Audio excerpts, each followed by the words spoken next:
Hello friend, welcome back to e learning with Hina ma'am channel. आज का जो session है काफ़ी इंपॉर्टेंट सेशन है। अगर इस सेशन की बात की जाए तो क्यों इम्पोर्टेंट है, क्योंकि आज हम देखेंगे खनिज लवण को। खनिज लवण काफ़ी इंपॉर्टेंट हो जाते हैं क्योंकि इन्हें नियामक तथा निर्णयात्मक दोनों ही कहा जाता है खनिज लवणों को। तो इससे बनने वाले एमसीक्यू के टाइप क्वेश्चन बहुत ही इंपॉर्टेंट होंगे तथा ये श्रृंखला अपने आप में बहुत इंपॉर्टेंट है क्योंकि इसका नाम है सिंहासन सीरीज। आपको बता दें हमारा एक ही टारगेट गोल, एक ही मतलब लक्ष्य है कि 100+, क्योंकि हमें टॉपर नहीं होना पर 100+ से नीचे नहीं जाना, क्योंकि 100+ से नीचे जाने पर हमारी सीट संकट में पड़ जाएगी, यानी हम वेटिंग लिस्ट में आ जाएंगे। तो वेटिंग लिस्ट में ना जाने के लिए हमें क्या करना होगा, सिंहासन सीरीज से भी अपने आप को जोड़ कर रखना होगा क्योंकि ये मोस्ट इम्पोर्टेंट हो जाती है। जिन बच्चों की क्वेरी है कि एनसीईआरटी की बुक भी कराइए, तो आपको बता दें कि यूपी टीजीटी के लिए एससीईआरटी बेस्ट होता है। तो अभी हमारा एससीईआरटी चलेगा। जब एससीईआरटी कंप्लीट हो जाएंगी तब हम एनसीईआरटी की बुकों को टच करेंगे, क्योंकि एनसीईआरटी की बुक ओवरऑल टेस्ट के लिए, बस एससीईआरटी बेसिकली यूपी के लिए। हमें पहले एक ही पहले यूपी में अपनी जगह बनानी है, यानी यूपी की टीजीटी में ये सीट लेकर जानी है। तो एससीईआरटी की कोई भी एक भी बुक आपसे रहे नहीं, क्योंकि एससीईआरटी से ही क्वेश्चन बनते हैं यूपी की टीजीटी में। तो इसलिए इम्पोर्टेंट हो जाती है। तभी हम कहते हैं कि 100+, क्योंकि 100+ के लिए रणनीति भी तो बनानी पड़ेगी, तभी आप 100+ ला पाएंगे जब आपकी रणनीति पहले से तैयार होगी। तो ये सिंहासन सीरीज में हमारे ऐसे मोस्ट इम्पोर्टेंट क्वेश्चन हैं जो आए हुए हैं, जिनका हर बार रिपीटिशन हुआ है, जिनको बहुत बार पूछा जाता, तो उन्हें हम टॉपिक वाइज करा दे रहे हैं। और इसके बाद हम क्या कर रहे हैं कि आपके एससीईआरटी के बुकों को भी लेके चल रहे हैं। तो फिर हमारा 100+ जरूर जाएगा, क्योंकि हम प्रैक्टिस सेट भी साथ में आपको प्रोवाइड करे हैं जो आपके लिए इम्पोर्टेंट है। और कहा भी है कि टेलीग्राम से एक प्रैक्टिस सेट निकालिए और उसे अपने मोबाइल में डाउनलोड कीजिए।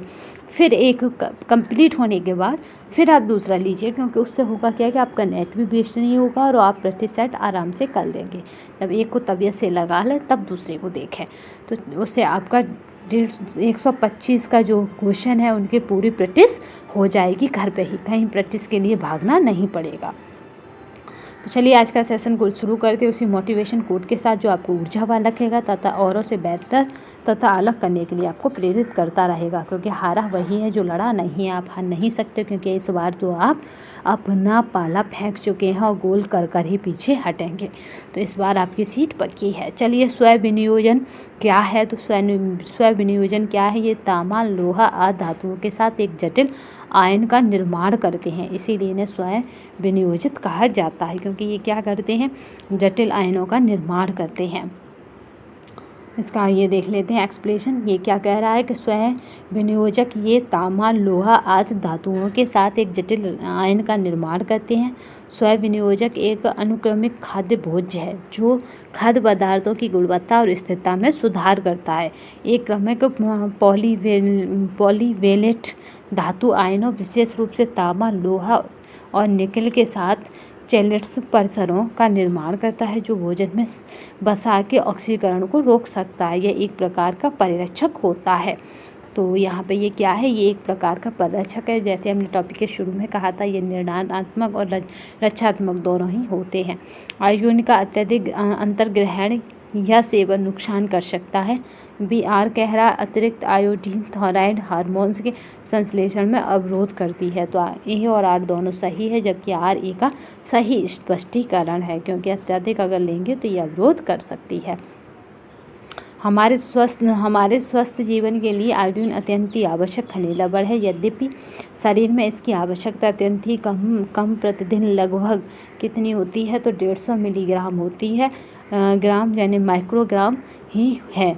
तो यहाँ पे गर्भवती जो शिशु एवं स्कूल जाने वाले बच्चे और बच्चों में भले ही इसकी मांग इससे थोड़ी बहुत अधिक हो, परंतु कार्य की दृष्टि से यानी फंक्शन की दृष्टि से अत्यंत ही उच्च मूल्य का महत्वपूर्ण खनिज लवण है। और इसकी कमी से शारीरिक एवं मानसिक वृद्धि बाधित होती है। वयस्कों में गलगंड या घेंगा, जिसे आपका है गॉइटर रोग कहते हैं, बच्चे इस खनिज लवण के अभाव में क्रेटिनिज्म रोग से पीड़ित हो जाते हैं। बड़े किस्से गलगंडा या घेंगा, जिसे गॉइटर कहते हैं, और गॉइटर रोग से पीड़ित हो जाते हैं, जबकि बच्चे किससे हो जाते हैं, क्रेटिनिज्म से पीड़ित हो जाते हैं। का से चिल्ड्रन और का से क्रिटिनिज्म, तो याद रखिएगा क्रिटिनिज्म।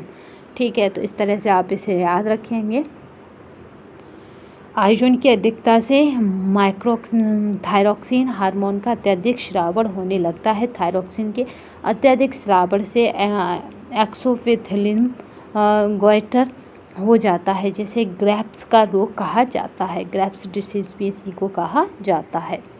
अत्यधिक श्रावण से अगर हम इसे अधिक मात्रा में लेते हैं तो भी ये रोग का शिकार करा देती है, जिसे ग्रेव्स का रोग यानी ग्रेव्स डिसीज भी कहते हैं। चलिए नेक्स्ट क्वेश्चन देखते हैं। ये PDF आपको हमारे टेलीग्राम चैनल पर मिल जाएगी, तो परेशान होने की आवश्यकता नहीं है।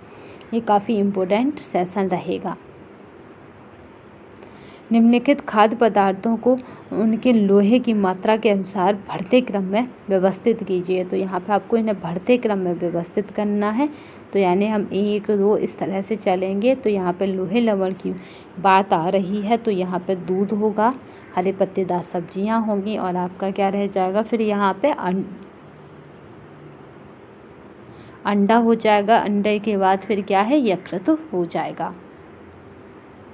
यहाँ पे पहला क्या हो जाएगा, दूध। दूध के बाद आपका हरे पत्तेदार सब्जियाँ, क्योंकि इनमें आयरन की मात्रा बहुत होती है, पालक में सबसे ज़्यादा, फिर पालक से इनसे भी ज़्यादा, सब्जियों से भी ज़्यादा फिर किस में है, फिर अंडे में है, अंडे से भी ज़्यादा किस में है, यकृत में है लोहे की मात्रा।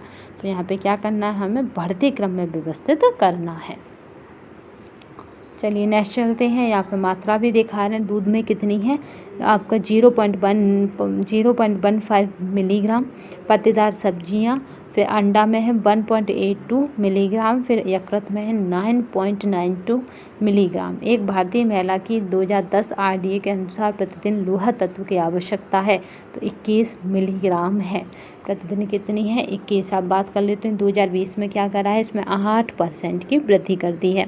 RDA के अनुसार महिला में लोहे तत्व की आवश्यकता को बढ़ाकर 29 mg कर दिया है। 21 पहले थी, 8 बढ़ाकर कितनी कर दी है, 29 mg कर दी है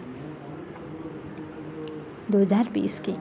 निम्न में से कौन सा अमीनो अम्ल मनुष्य के लिए आवश्यक है, तो मिथियोनिन अमीनो अम्ल क्या है, मनुष्य के लिए आवश्यक अमीनो अम्ल है। अमीनो एसिड प्रोटीन के निर्माण की सबसे छोटी इकाई है जो शरीर में कई महत्वपूर्ण भूमिका निभाते हैं।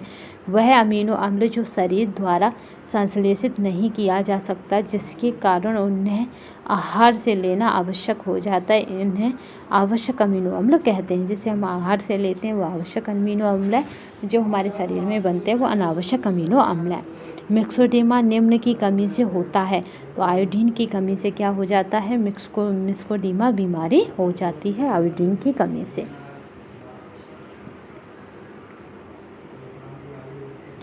नेक्स्ट देख लेते हैं। मिक्सोडेमा आयोडीन की कमी से होता है, शरीर गठन संबंधी रोग है जो थायराइड ग्रंथि की न्यून क्रिया के कारण उत्पन्न होता है। थायराइड रस की कमी के कारण विभिन्न आयु में विभिन्न लक्षण दिखाई पड़ते हैं, अतः आयु के अनुसार मिक्सोडेमा के विभिन्न नाम भी हैं। ठीक है, ये याद रखेंगे, इसके विभिन्न नाम भी हैं। मूढ़ावस्था या शिशु काल में होने वाला रोग जड़मंता या यौन आरंभ काल में होने वाला वयस्क मिक्सोडेमा कहलाता है। ये यौन काल में आरंभ में होता है मिक्सोडेमा। वैसे मिक्सोडेमा 2 प्रकार का होता है। प्रथम प्रकार थायराइड रस की कमी के कारण थायराइड ग्रंथि का रोग होता है, जिससे यह ग्रंथि रस बनाने की अपनी सामान्य क्रिया नहीं कर पाती है, तथा दूसरे प्रकार के शल्य क्रिया से जब थायराइड ग्रंथि काट दी गई हो तब इस रस की कमी या रस की अनुपस्थिति हो जाती है, और तो पुरुषों की अपेक्षा स्त्रियां इस रोग से अधिक पीड़ित रहती हैं। एक ही वंश के रोगियों में यह रोग बहुता मिलता है तथा माता पिता द्वारा संचारित होता है। यह रोग कैसे जाता है, माता पिता के द्वारा संचालित होता है। गलगंड के स्थानिक मारी स्थान में माँ के शरीर में आयोडीन की कमी से शिशु की थायराइड ग्रंथि का पूर्ण विकास न होने पर भी शिशु को यह रोग हो जाता है। कैसे होता है, जब माँ को इसकी कमी होगी तो शिशु को भी यह रोग हो जाता है। कैल्शियम अवशोषण के अवरोध के निम्नलिखित कारक कौन से हैं, तो कैल्शियम अवशोषण अवरोध के निम्नलिखित कारक कौन कौन से हैं, तो पहला आपका ऑक्सैलिक अम्ल, और सी कैफीन, और डी आपका साइट्रिक अम्ल। तो ये सारे कारण हैं इस अम्ल के। तो यहाँ पे राइट आंसर रह जाएगा वो रहेगा सी, ऑक्सैलिक अम्ल, कैफीन और फाइटिक अम्ल। पोटेशियम की प्लाज्मा सांद्रता है, तो पोटेशियम की प्लाज्मा सांद्रता कितनी है? 1.2 से 5 MEG/1 में, तो इतनी होती है सांद्रता। चलते हैं, आयोडीन के 10 ग्राम से माइक्रोग्राम आयोडीन मिलता है, तो वो हमारा 120 माइक्रोग्राम आयोडीन मिलता है। आयोडाइज्ड के 10 ग्राम से 120 माइक्रोग्राम आयोडीन मिलता है। आयोडीन थायराइड ग्रंथि हार्मोन थायरॉक्सिन का एक मुख्य अंश है। शरीर में कुल 15 से 23 मिलीग्राम आयोडीन होता है। इसकी कमी से गलगंड या घेंगा नामक रोग होता है।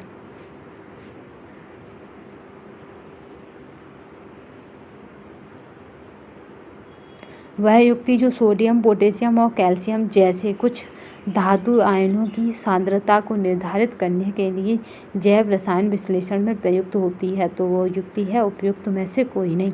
आपका है इन जो तीनों दिए हैं इनमें से कोई भी नहीं है, यानी फोटोमीटर, फ्लोरोसेंस स्पेक्ट्रोस्कोपी और फोटो इलेक्ट्रॉनिक फ्लेम फोटोमीटर, ये इनमें से कोई भी नहीं है।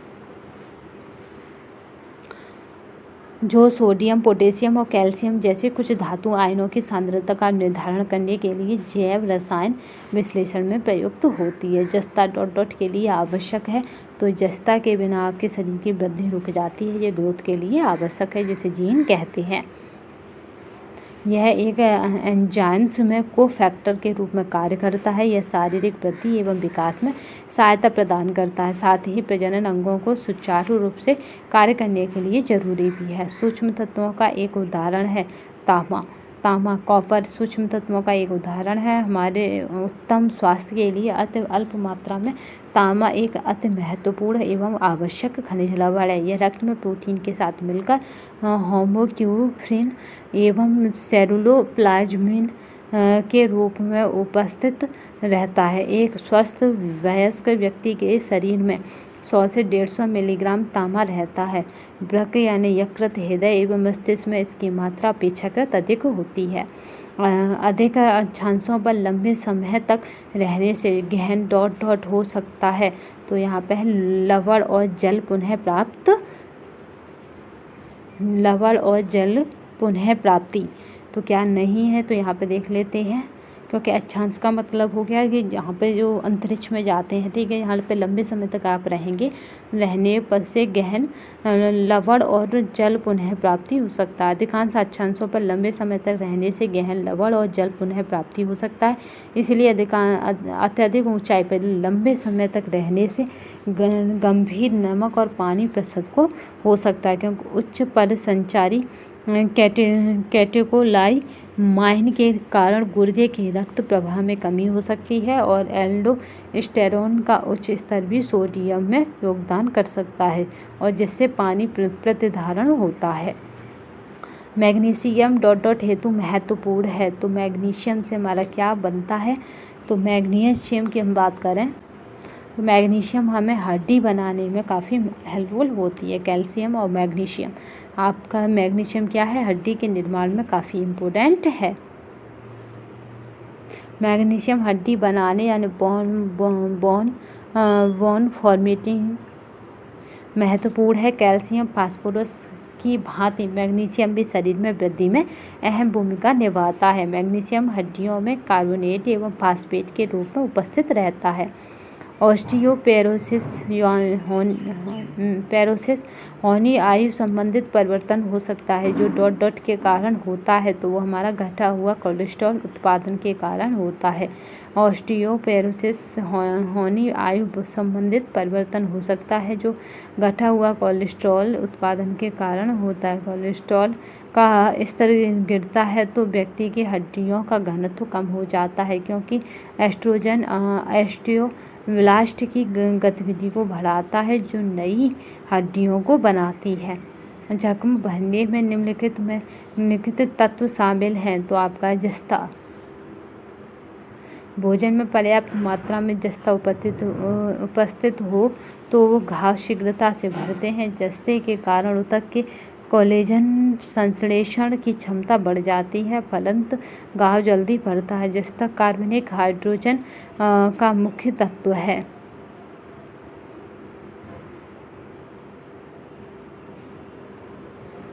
चलिए आगे देखते हैं। चूने वाला पान खाने से डॉट का ग्रहण अधिक होता है, तो कैल्शियम हमें अधिक मिलता है चूने के पान से, क्योंकि चूना हमें क्या देता है, कैल्शियम देता है। अगर हम डेली चूने की मात्रा 1 सीख के बराबर भी लेते हैं तो हमारे कैल्शियम का जो लेवल है वो बढ़ जाता है शरीर में। शरीर को अन्य खनिज लवणों की अपेक्षा कैल्शियम की मात्रा अधिक होती है। हमारे शरीर में कुल भार का 4% भाग खनिज लवणों का होता है, जिसमें से लगभग आधा वजन यानी 2% आयोडीन की कमी से होने वाला रोग है। तो क्वाइटकर क्या है, आयोडीन की कमी से होता है।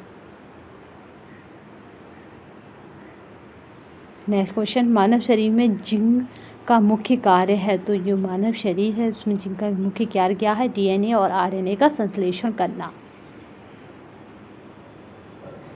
ये जिंक का मुख्य कार्य है। यहाँ देख लेते हैं।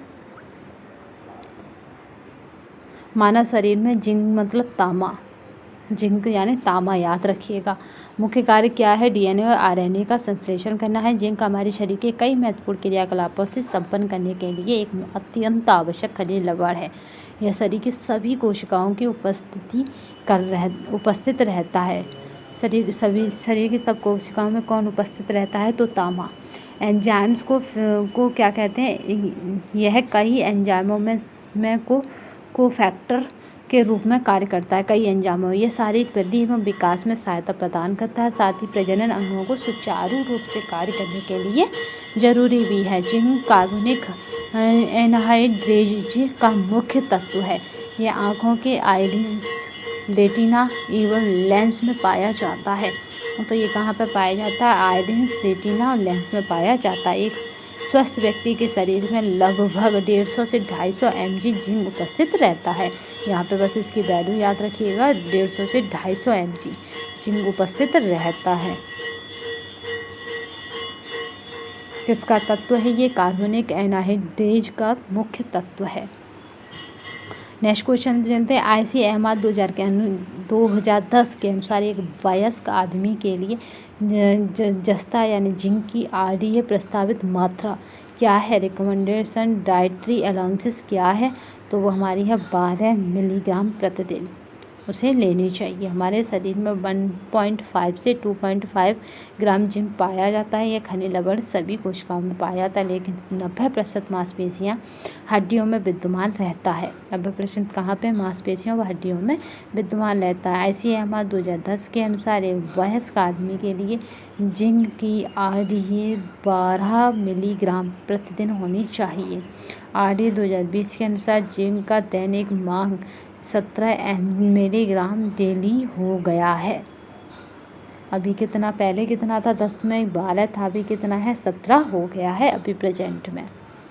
यानी 2020 के RDA चार्ट, जल्दी हम आपको 2020 का RDA चार्ट कराएंगे, जिसमें हम कंपैरिजन रखेंगे 2010 के RDA चार्ट को, जिससे कि अगर क्वेश्चन इस तरह पूछ लिया जाए कि 2020 में RDA चार्ट में जिंक को 70 mg पर डे रखा गया है, 2010 में क्या था, तो वो था 12 मिलीग्राम पर डे। आयोडीन खाने से डॉट से बचाव मिलता है, तो वो हमारा गलगंड यानी घेंघा से बचाव मिलता है आयोडीन खाने से। आयोडीन क्या होता है, थायराइड ग्रंथि की कोशिकाएं निरंतर विभाजित होती रहती हैं और ग्रंथि बढ़कर एक गांठ का रूप धारण कर लेती है। इसी गांठ को घेंघा या गलगंड कहते हैं। कैल्शियम के महत्वपूर्ण कार्य हैं, तो हमारा कैल्शियम क्या क्या कार्य करता है, तो इसके महत्वपूर्ण कार्य कौन कौन से हैं। कैल्शियम के पहला है हड्डियों की संरचना करना, दूसरा है न्यूरोमस्कुलर उत्तेजना करना, तीसरा है रक्त जमाना और चौथा है हमारा झिल्ली की पारगम्यता। तो यहाँ पे जो राइट आंसर रहेगा वो हमारा रहेगा बी, पर यहाँ पे तो सभी उपयुक्त हैं। हड्डी की संरचना करना, न्यूरोमस्कुलर उत्तेजना, रक्त जमाना और झिल्ली यानी मेम्ब्रेन की पारगम्यता और द्रव संक्रमण यानी ऑस्मोटिक संतुलन बनाना।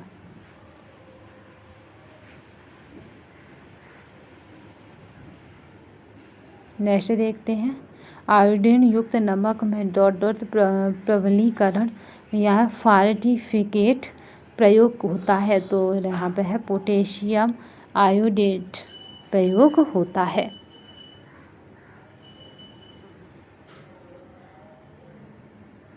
आयोडीन का अत्यधिक अंतर्ग्रहण या सेवन नुकसान कर सकता है। आर कह रहा है अतिरिक्त आयोडीन थायराइड हार्मोन्स के संश्लेषण में अवरोध करता है। तो यहाँ पे जो राइट आंसर रहेगा वो हमारा ए है और आर दोनों सही हैं तथा आर सही स्पष्टीकरण है। शरीर में लोहे के अवशोषण में बाधा डालने वाला कारक है। तो लोहे के अवशोषण में कौन बाधा डालेगा? तो यहाँ पे हमारा रहेगा अमाशय में अम्ल तत्व की कमी, दूसरा फाइटिक एसिड, तीसरा हमारा है टेटनस। ये क्या करेगा? बाधा डालेगा। तो यहाँ पे ऑप्शन बनेगा ए। आयोडीन की कमी से होने वाले लक्षण निम्नलिखित हैं। तो यहाँ पे आयोडीन की कमी से कौन कौन से लक्षण होंगे जो निम्नलिखित हैं? तो यहाँ पे पहला है मानसिक दुर्बलता, दूसरा है क्रेटिनिज्म, तीसरा है आपका जो ऑप्शन बनेगा वह हाइपोपैथायरॉयडिज्म। तो यहाँ पे पहला, दूसरा और चौथा आंसर बिल्कुल सही है। तो हमारा ऑप्शन रहेगा वी।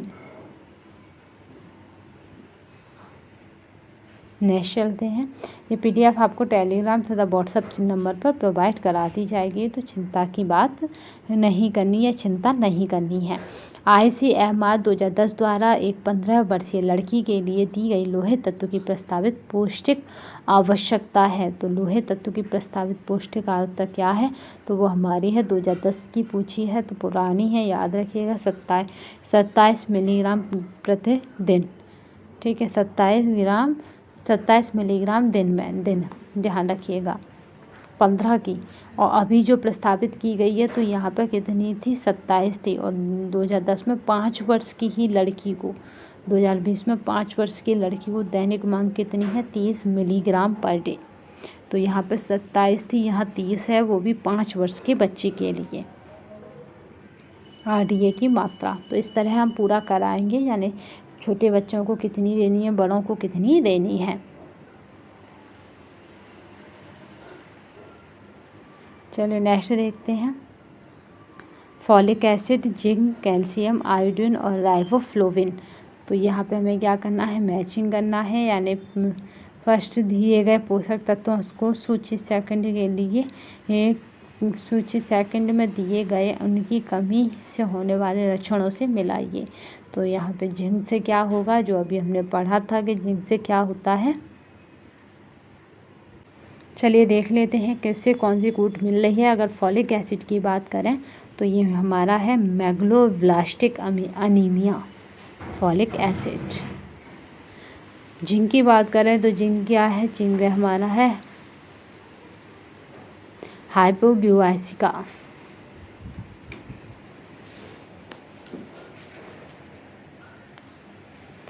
कैल्शियम की बात करें तो कैल्शियम से हमें कौन सा रोग होता है? तो यहाँ पे कैल्शियम से हमें होता है टिटेनी। आयोडीन की बात करते हैं तो आयोडीन से हमारा क्या होता है? मानसिक कार्य क्षमता में कमी आती है, वृद्धि भी रुकती है, मानसिक कार्य क्षमता में आयोडीन की कमी से कमी आती है। राइबोफ्लोविन की बात की जाए तो राइबोफ्लोविन क्या करता है? चिलोसिस नामक बीमारी को देता है। तो इस तरह से हमारा जो कोड बनेगा वो बनेगा हमारा ए। देखिए फॉलिक एसिड मेगलोब्लास्टिक अनीमिया है, जिंक की हाइपोग्यूसिया है, कैल्शियम टिटेनी है, आयोडीन मानसिक कार्य क्षमता में कमी है, राइबोफ्लोविन चिलोसिस है।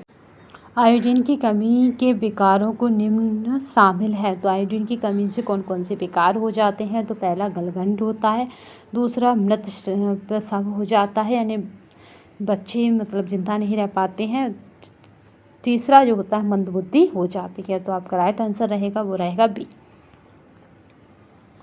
एक भारतीय महिला की प्रतिदिन की लोहे की आवश्यकता है। तो यहाँ पे जो भारतीय महिला है उसकी 30 माइक्रोग्राम प्रति किलो होती है प्रतिदिन की आवश्यकता। हीमोग्लोबिन निर्माण में, पेशियों को संकुचन में और एंजाइम्स के निर्माण में, प्रतिरक्षी कोशिकाओं के निर्माण में किया जाता है। लोहे के कार्य थे। चलिए देख लेते हैं, आयोडीन की कमी के कारण यह नहीं होता है। तो क्या नहीं होता है? तो आयोडीन मंदबुद्धि करती है, बढ़ी हुई शिशु मृत्यु यानी बच्चों की मृत्यु भी आयोडीन की कमी से होती है। तत्वों को शोध भी करती है ये।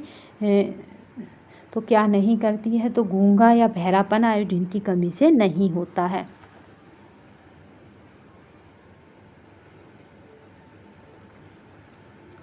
बढ़ी हुई शिशु की मृत्यु, मंदबुद्धि, तकव शोध, गहंगा या गलगंट और आपका क्रेटिनिज्म और मिक्सिडीमा, ये सभी इसकी कमी से होते हैं। लोहे लवण का शोषण बढ़ जाता है जब इसे विटामिन सी के साथ लिया जाता है। एस्कोरिक एसिड फेरिक के फेरस में अपक्षरण रिड्यूस कराता है। तो ये क्या बात यहाँ पे दोनों कथन किस तरह से हैं? तो ये दोनों ही कथन हमारे सत्य हैं क्योंकि ये रिड्यूस कराता है। चलिए नेक्स्ट देखते हैं, इसमें से किस में कम मात्रा में सोडियम पाया जाता है? तो वो हमारा 1 कप दूध, इसमें कम सोडियम मात्रा पाई जाएगी। जबकि डबल रोटी, चीज़ यानी पनीर और 1 अंडा, इसमें सोडियम की मात्रा अच्छी खासी होगी। सोडियम प्राप्ति के साधन क्या क्या है? अंडा, मांस, मछली, दूध, कलेजी और चिकन है। लोहे लवण का अवशोषण कम हो जाता है जब भोजन में इसके साथ फाइटेट होता है। फाइटेट लोहे के साथ संगठित होकर उसे शोषण के लिए उपलब्ध नहीं रहने देता। ए आर दोनों सही है, परंतु आर पूरी व्याख्या नहीं कर रहा है, ये स्पष्ट नहीं दिखा रहा है इस सत्य को। निम्नलिखित में से कौन ऑक्सीकरण रोधी है? तो यहाँ पे राइट आंसर रह जाएगा सेलेनियम क्या है? ऑक्सीकरण रोधी है। विटामिन सी, बीटा कैराटीन ऑक्सीकरण रोधी नहीं है। एस प्रतिशत खाद्य नमूनों में कहलाती है, तो लवण का कहलाती है। एस कंटेंट एक भोजन के भीतर मौजूद खनिजों की कुल मात्रा है जो खनिज लवण जैसे कैल्शियम, सोडियम, पोटेशियम क्लोराइड और कार्बनिक तत्वों में मौजूद होता है। नेक्स्ट क्वेश्चन, किस प्रकार के भोज्य पदार्थ को रक्षात्मक भोज्य पदार्थ कहते हैं? तो वो भोज्य पदार्थ जो क्या है, विटामिन और खनिज लवणों को रक्षात्मक तथा न्यूनात्मक कहा जाता है। ऋणात्मक भी होते हैं और न्यूनात्मक भी होते हैं। जिसमें विटामिन और खनिज होते हैं उन्हें रक्षात्मक भोज्य पदार्थ कहा जाता है। हमारी पूरी श्रृंखला खत्म हो चुकी है खनिज मतलब ऋणात्मक और रक्षात्मक भोज्य पदार्थों की, यानी हमने सारे विटामिन्स कर लिए, आज खनिज लवण भी कंप्लीट कर लिया, जल भी कर चुके हैं। तो इसके बाद हमारा रेशम हो गया है, रेयॉन हो गया है, पॉलिस्टर बचा है, उसकी जल्दी ही श्रृंखला आएगी। और रेशम, रेयॉन, ऊन, कुछ रेशे भी काफ़ी इम्पोर्टेंट वाले रेशे हो चुके हैं।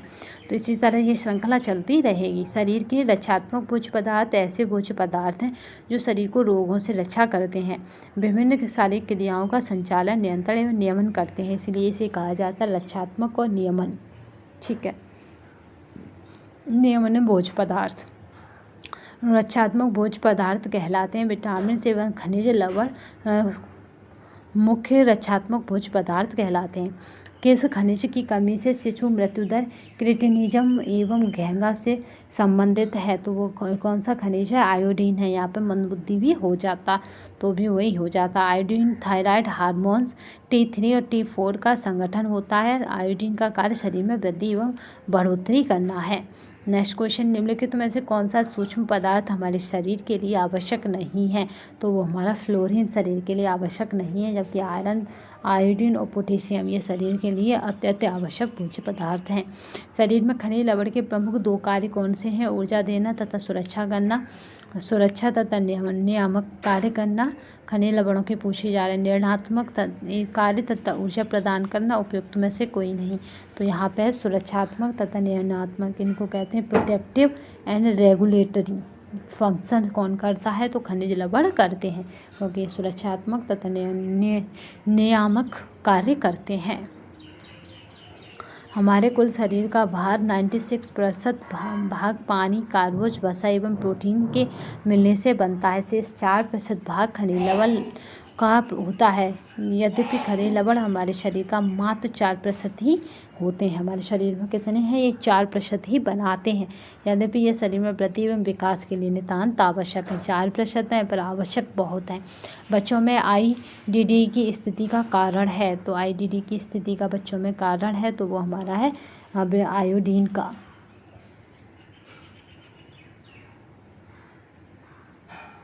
चलिए देख लेते हैं IDD है तो इंडियन डिफेंसरी डिसऑर्डर्स को कहते हैं IDD।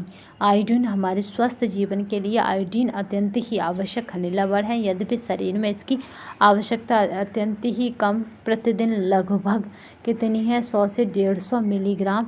थायराइड ग्रंथि से स्रावित होने वाले थायरॉक्सिन हार्मोन का मुख्य अवयव आयोडीन ही है। माल्टा आटा रागी से बनाया जाता है, जो कि अच्छा साधन है। तो माल्टा आटा किसका है? कैल्शियम का भरपूर स्रोत है माल्टा आटा, जो बच्चों की आंगनवाड़ी वगैरह प्रोडक्ट में आता है, जब आंगनवाड़ी जो खाद्य पदार्थ बनता है।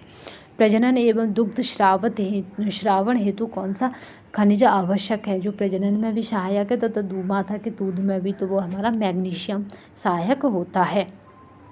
मैग्नीशियम एक वयस्क के शरीर में 25 से 30 ग्राम मैग्नीशियम उपस्थित रहता है। प्रजनन एवं दूध श्रावण के लिए मैग्नीशियम आवश्यक है। नेक्स्ट क्वेश्चन देखते हैं। शरीर के बाह्य कोशिकीय तरल में मुख्य धनायन कौन सा है? तो मुख्य धनायन की बात करें तो वो मुख्य धनायन सोडियम है, सोडियम होता है। शरीर के बाह्य कोशिकीय तरल में मुख्य रूप से सोडियम धनायन यानी Na+ होता है। सोडियम सामान्यतः सभी भोज्य पदार्थों में विद्यमान रहता है। यह क्लोरीन के साथ मिलकर सोडियम क्लोराइड के रूप में मौजूद रहता है। हृदय की धड़कन नियंत्रित करने के लिए कौन सा खनिज आवश्यक है? तो हमारा है पोटेशियम आवश्यक है हृदय की धड़कन के लिए।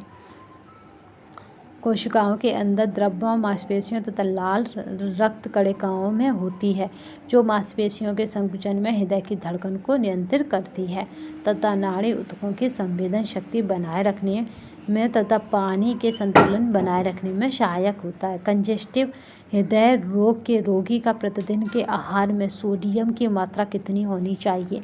तो यहाँ पर प्रतिदिन के आहार में उसकी कितनी मात्रा होनी चाहिए? तो 500 मिलीग्राम से कम होनी चाहिए प्रतिदिन के आहार में।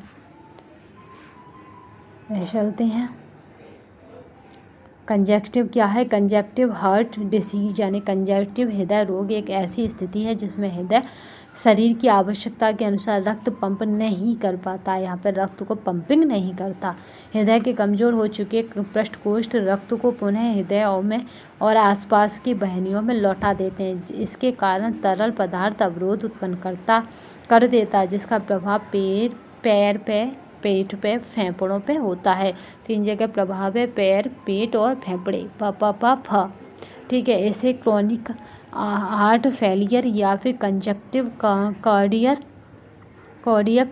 फेलियर भी कहा जाता है। इस प्रकार के रोगी को प्रतिदिन आहार के रूप में सोडियम की मात्रा, सोडियम यानी नमक, याद रखिएगा, 500 मिलीग्राम से कम देनी ही चाहिए।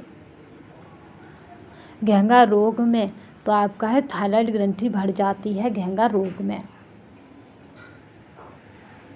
जिसमें गर्दन तथा ठोड़ी में छोटी या बड़ी सूजी हुई वस्तु के रूप में लटक जाती है। इस तरह से क्या होता है, जैसे आपकी ये गर्दन है और इस तरह से एक पुआ सा लटक जाता है, एक बड़ा सा, ठीक है। तो ऐसा लगता है जैसे ये मांस का गुदा सा लटका है, जैसे नारियल लटका रहता है पेड़ पे।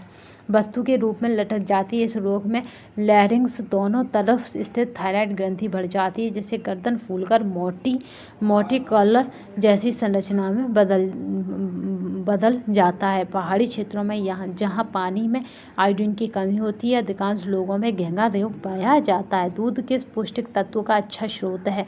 तो कैल्शियम दूध में भरपूर मात्रा में होता है, इसलिए हड्डी टूटने पर डॉक्टर कैल्शियम दूध के थ्रू लेने की सलाह देते हैं, क्योंकि कैल्शियम की जो टैबलेट वगैरह होती हैं वो काफ़ी लॉन्ग टाइम तक नहीं खाई जा सकती, क्योंकि वो अन्य डिसीज़ को पैदा करती हैं, वो पथरी वगैरह पैदा कर देती हैं। चलिए, राष्ट्रीय डेयरी परिषद के अनुसार इसमें calcium, potassium, phosphorus, riboflavin, niacin, vitamin A, D एवं B12 आवश्यक पोषक तत्व होते हैं दूध में। याद रखिएगा, विटामिन सी जब इसको बॉयल करते हैं तब नष्ट हो जाता है दूध से। इन्हीं सब गुणों के कारण दूध को संपूर्ण आहार कहा जाता है। नेक्स्ट चलते हैं, दूध में किस पोषक तत्व का अभाव होता है? तो वो हमारा आयरन यानी लोहे तत्व का दूध में अभाव होता है। विटामिन सी भी इसमें कुछ मात्रा में जब गर्म करते हैं तब नष्ट हो जाती है। ठीक है, थायराइड और सभी इसमें है प्रचुर मात्रा में इसमें प्रोटीन होता है, याद रखिएगा, खनिज तथा वसा होता है शेष भाग में। 85% क्या होता है? दूध में जल होता है। यह एक अपारदर्शी सफ़ेद द्रव्य जिसमें 85% जल तथा शेष भाग में 85 के बाद आपका 15% में खनिज और वसा होता है, याद रखना। लोहा अनुपस्थित होता है। कौन सा लवण रक्त का धक्का जमने में सहयोग करता है? तो वो हमारा कैल्शियम रक्त का धक्का जमने में सहयोग करता है। नेक्स्ट क्वेश्चन देखते हैं।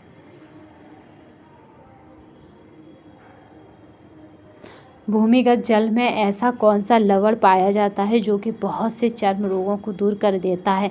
तो वो गंधक है। भूमिगत जल में गंधक पाया जाता है जो बहुत से चर्म रोगों को दूर कर देता है। एंटीबैक्टीरियल, एंटी फंगस तथा अन्य पैरासिटिक जीवों को मारने से गुण मौजूद है गंधक में। इस तरह यह त्वचा रोगों के इलाज में प्रयोग में आने वाला होने के अलावा लोशन, क्रीम, साबुन आदि बनाने में अत्यधिक प्रयोग किया जाता है।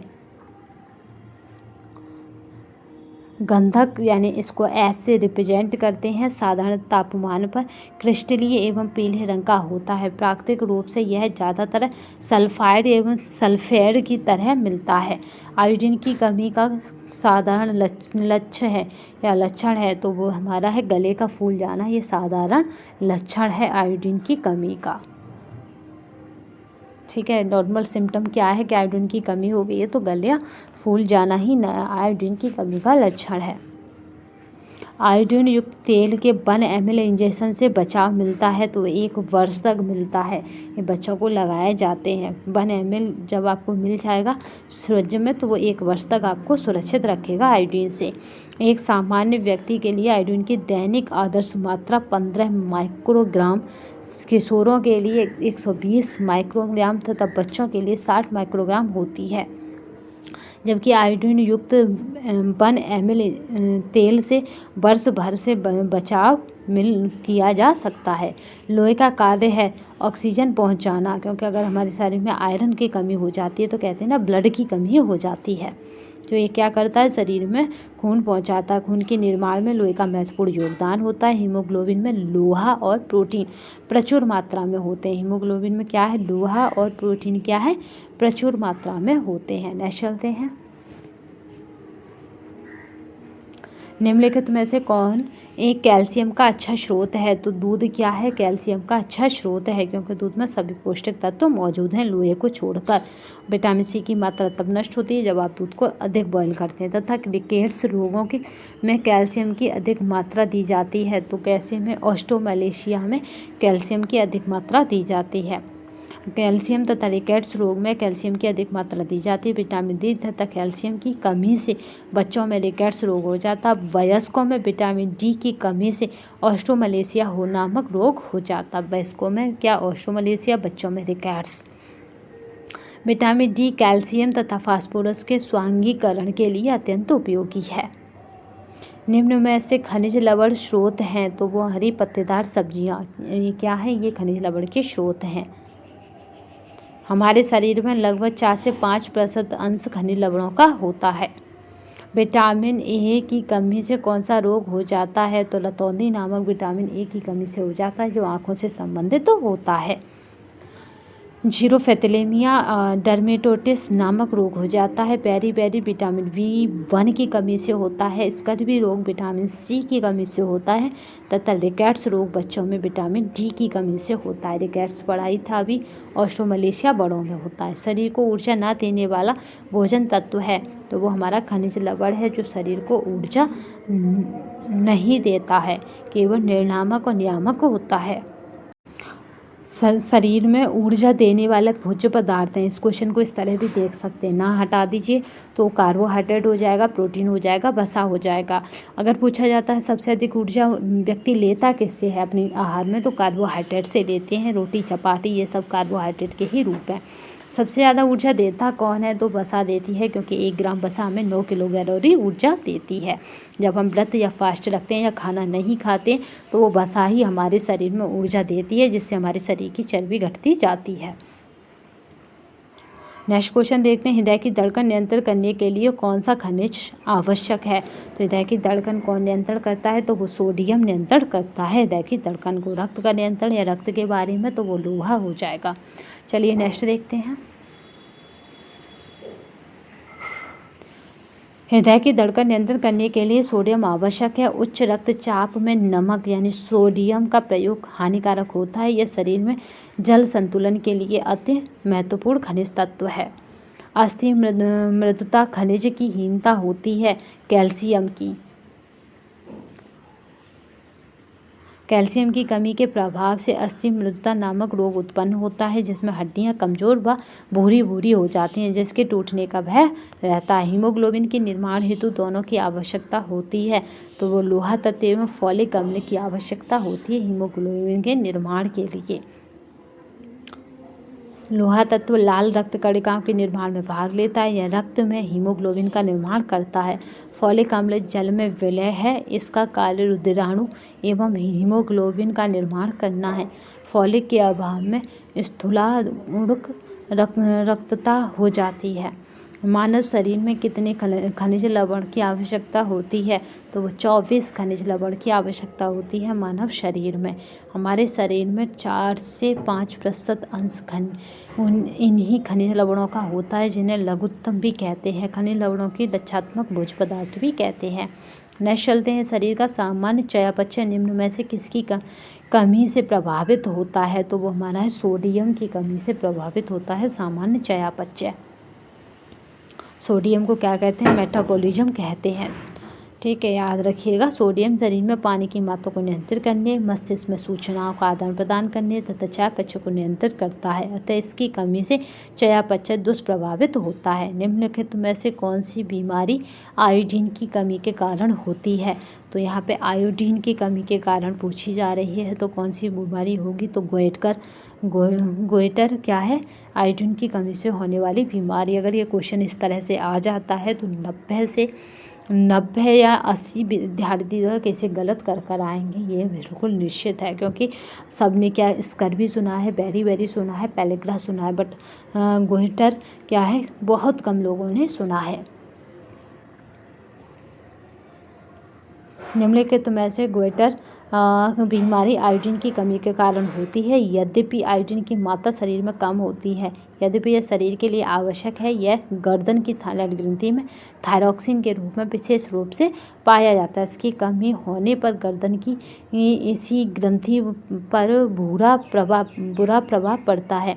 शिशु का विकास रुक जाता है। शिशु की आकृति भी इसकी कमी से विकार आ जाता है। उसकी आकृति, जो शरीर की आकृति होती है, वो बिगड़ जाती है। शरीर में आयोडीन की कमी आने पर घेंगा गोइटर रोग हो जाता है। यह प्राय भूमि तथा समुद्र के जल में मिलती है। आयोडीन की उपस्थिति में कैल्शियम तथा वसा का शरीर में अच्छा उपयोग होता है। गोइटर में गर्दन की ग्रंथि फूलकर गांठ या ट्यूमर का रूप ले लेती है। इस तरह से ये गर्दन है और इस तरह से ऐसे लटक जाता है इसके बीच में। अति तनाव के मरीज को किस मूल द्रव्य से परहेज करना चाहिए? तो वो हमारा है सोडियम से, क्योंकि अगर वो सोडियम ज़्यादा लेगा और तनाव लेगा तो उसका बीपी क्या होगा, उस पर कंट्रोल नहीं होगा, बीपी ब्लड प्रेशर हाई होने के चांसेस बढ़ जाते हैं। बौद्धिक विकारता किसकी कमी का लक्षण है? तो वो हमारा है आयोडीन की कमी का लक्षण है बौद्धिक विकारता। बौद्धिक विकारता आयोडीन की कमी का लक्षण है। याद रखिए ये थायराइड ग्रंथि से निकलने वाला हार्मोन है, थायराइड का मुख्य घटक या अवयव है। जो अभी हमने किस मूल द्रव्य की कमी से बच्चों में जड़वा मानता का विकार होता है? तो वो है हमारा आयोडीन की कमी से हो जाता है, क्योंकि उनका शरीर में विकार अच्छे से नहीं हो पाता है। आयोडीन का सेवन जिन बच्चों की माताओं ने गर्भकाल के दौरान पर्याप्त मात्रा में आयोडीन का सेवन नहीं किया है उन्हें जड़बामनता रोग हो जाता है। इसके लक्षण क्या है? बच्चों की शारीरिक एवं मानसिक वृद्धि एवं विकार रुक जाते हैं। बच्चा मानसिक रूप से विकलांग हो जाता है। बच्चे की लंबाई काफ़ी कम हो जाती है तथा कद छोटा हो जाता है। मांसपेशियां कमजोर, ढीली व दुर्बल रह जाती हैं। शरीर में खनिज लवण के प्रमुख कार्य हैं। तो शरीर में खनिज लवण के शरीर निर्माण तथा ऊर्जा तथा सुरक्षा देना। और आपका है सुरक्षा तथा, अभी बताया था ये क्या करता है, सुरक्षा तथा नियमन करता है, ठीक है, रेगुलेशन करता है। तो आपका सी आंसर बिल्कुल सही है, क्योंकि ये क्या है, हमारे शरीर के भार का 96% भाग पानी, कार्बोज, वसा, प्रोटीन से मिलने से बनता है। शेष 4% में क्या होता है, खनिज लवण होते हैं। खनिज लवण क्या करते हैं? अस्थियों का निर्माण करते हैं, दांतों का निर्माण करते हैं, हार्मोन्स के निर्माण में सहायक हैं और नियामक कार्य में भी सहायक हैं। एंडेमिक घेंगा निम्न में से किस क्षेत्र में अधिक पाया जाता है? तो पहाड़ी क्षेत्रों में सबसे अधिक आपका एंडेमिक घेंगा पाया जाता है, क्योंकि वहाँ नमक या कहें वहाँ पे जो जल होता है उसमें नमक की मात्रा कम होती है। नमक में आयोडीन के पुष्टिकरण के लिए निम्नलिखित में से क्या मिलाया जाता है? तो वो हमारा पोटेशियम आयोडेट मिलाया जाता है पुष्टिकरण के लिए। नमक में आयोडीन के पुष्टिकरण के लिए पोटेशियम आयोडेट मिलाया जाता है। आयोडीन की कमी से उत्पन्न रोग के निवारण हेतु भारत सरकार ने सादे नमक में आयोडीन मिलाने का कार्यक्रम शुरू किया है। भारत में सोडियम की अत्यधिक मात्रा से रक्तचाप बढ़ता है, तरल का अवधारण होता है, बढ़ता हुआ रक्त का आयतन और उपरोक्त सभी यानी सोडियम शरीर के सभी तरल द्रव्यों में पाया जाता है। सोडियम की कुल मात्रा का 50% हिस्सा कोशिकाओं के बाह्य तरल द्रव्य यानी एक्सटर्नल कैलुलर फिल्ट में मिलता है। 40% हड्डियों में विद्यमान है व 10% कोशिकाओं में तरल रूप से होता है। भोजन में सोडियम की अत्यधिकता से निम्नलिखित रोग होते हैं, जैसे रक्तचाप बढ़ता है, तरल का अवधारण होता है और बहता हुआ रक्त का आयतन बढ़ता है। तो जब हमारा रक्त मतलब पतला हो जाएगा, जिस तरह आपने देखा फ्यूल वाली चीज़ें बहती हैं, तो इस तरह से फ्यूल्ड है ये, ठीक है, तो द्रव्य बना देता है। नेक्स्ट क्वेश्चन देखते हैं, घेंगा रोग किसकी कमी से होता है? तो आपका घेंगा रोग जो है वो आयोडीन की कमी से होता है, जिसे क्वाइटर कहते हैं। तो आई होप आज हमने आज की श्रृंखला कंप्लीट की है। ये PDF आपको हमारे टेलीग्राम तथा व्हाट्सएप चैनल पर प्रोवाइड कर दी जाएगी, तो परेशान होने की बाद आवश्यकता नहीं है। व्हाट्सएप तथा टेलीग्राम की जो लिंक होती है वो इसी वीडियो के डिस्क्रिप्शन बॉक्स में आपको मिल जाएगी, जिससे कि आप इस PDF को ले सकें, क्योंकि ये सारी PDF आपके इम्पोर्टेंट हैं, चाहे ये आसन सीरीज़ की PDF हो, चाहे SCERT की PDF हो, क्वेश्चनों की सारी PDF आप करते जाइए, जिससे कि आपका 100+ का टारगेट अचीव हो सके, ठीक है। टेलीग्राम पर प्रैक्टिस सेट पड़े हैं, तो एक प्रैक्टिस सेट या एक प्रैक्टिस सेट को निकालिए, जितने दिन में आप उसे लगा सकते हैं उसे लगाइए, तो काफ़ी हेल्पफुल रहेगा। तो चलिए आज के लिए बस इतना ही, अगले सेशन फिर मिलेंगे, तब तक के लिए धन्यवाद। जय हिंद, वंदे मातरम। आप सभी को स्वतंत्रता दिवस की हार्दिक शुभकामनाएँ। बस आज के दिन एक ही टारगेट, एक ही अचीवमेंट रखिए कि हमें इस बार क्या करना है, 2022 को जाने नहीं देना है, 100+। वंदे मातरम।